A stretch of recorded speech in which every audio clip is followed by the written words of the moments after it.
Now, Aung San Suu Kyi can be in no doubt about the scale of the challenge facing her when she returns from her European tour. Burma's Rohingya people are amongst the most persecuted on earth. Burned out of their villages, hiding in the jungle, and now turned away from where they might find sanctuary. Recent violence has forced 90,000 from their homes.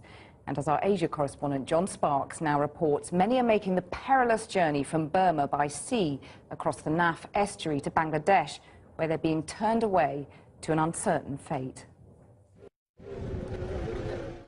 At the end of a jetty on the coast of Bangladesh, the sound of misery rises up above the wind and the waves.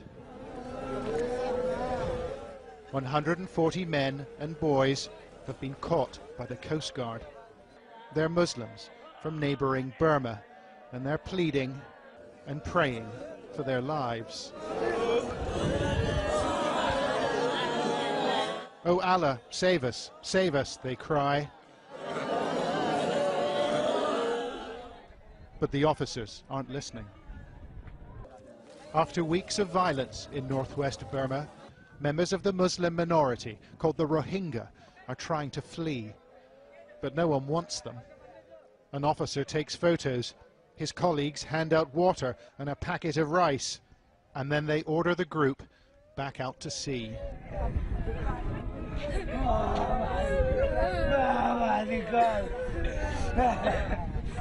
Their boats are leaking and they're badly overloaded. But it's not the voyage these men fear most.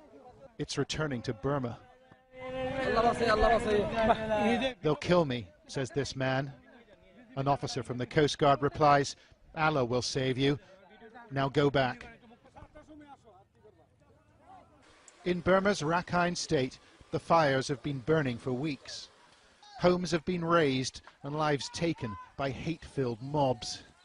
Ethnic Buddhists and the minority Muslims blame each other for the violence, but the facts are hard to come by. International NGOs have pulled their staff out, too dangerous, they say, while Burma's government won't let independent observers in. Right now, the situation we're looking at right now on the ground is it's very, very difficult to get an accurate picture of what's actually going on. Information is scarce, but our camera team found people willing to talk. Rohingya refugees who'd made the crossing to Bangladesh, avoiding army patrols and the Coast Guard too. Some are hiding in farmers' shacks, and others have been taken in by sympathetic locals. Our team spoke to one traumatized family not far from the coast. They told us they had suffered greatly in Burma. My sisters, brothers and other relatives were burnt alive. They burnt my own children. We couldn't bear it anymore, so we came to Bangladesh. The Coast Guard turned us back 3 times, and we floated at sea for 4 days and 4 nights. And then we managed to sneak in. 3 of our children were burned to death in Burma. Another 2 died in the boat getting here.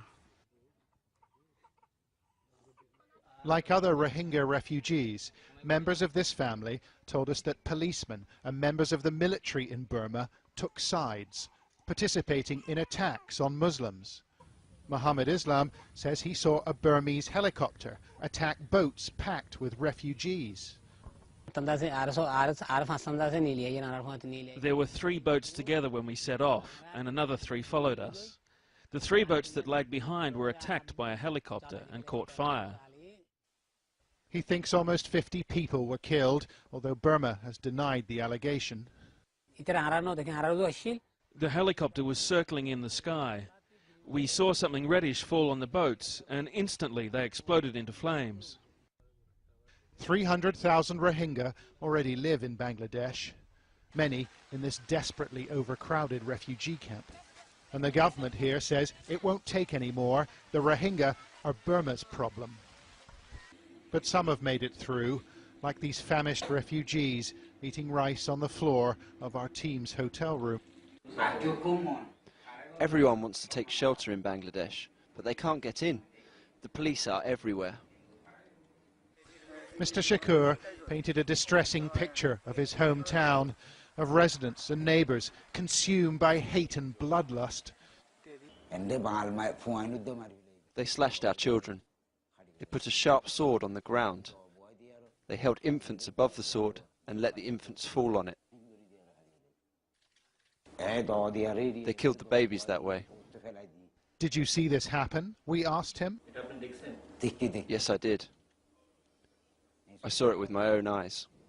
They are shocking allegations, but is anyone prepared to listen? Burma's opposition leader, Aung San Suu Kyi, was feted in Europe for her stand against the country's military leaders, but she chose not to speak up for the Rohingya last week. She said she didn't know whether they were Burmese. We don't know what happened to the men and the boys we filmed on the jetty in the Bangladeshi town of Teknaf. A local contact said 5 of the boats pushed back into the sea had disappeared by the next morning. But like much of the testimony we've heard, we've been unable to verify it. It's a catastrophe for a little-known group of people that nobody seems to want. Only dialogue and generosity and human decency will prevent further loss of life.